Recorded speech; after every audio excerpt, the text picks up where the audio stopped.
కొన్నిసార్లు మావోయిస్టులు చేస్తున్నటువంటి కొన్ని చర్యలను గమనిస్తే కనుక బాధ అనిపిస్తూ ఉంటుంది. నిజంగా ఇటువంటివి జరిగినప్పుడు మావోయిస్టులు చేసిన పనితీరు చాలా ఇబ్బంది. మావోయిస్టులకు కానీ లేకపోతే వీళ్ళందరికీ చెప్పదలుచుకుంది అంటే వీళ్ళంతా రావాలి.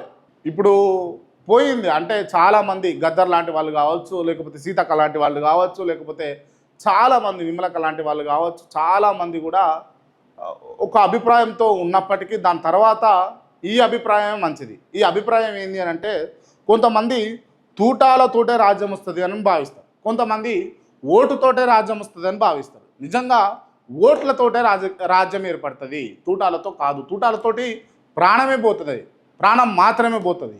దానివల్ల రాజ్యాలు ఏర్పడవు, భయం పుడుతుంది కావచ్చు, రెస్పెక్ట్ వస్తుంది కావచ్చు, ఇబ్బందికర వాతావరణము క్రియేట్ చేయగలుగుతాం కావచ్చు, కానీ రాజ్యాన్ని తెచ్చే పరిస్థితులు ఉండవు. దయచేసి ఇది ఆలోచించాలి.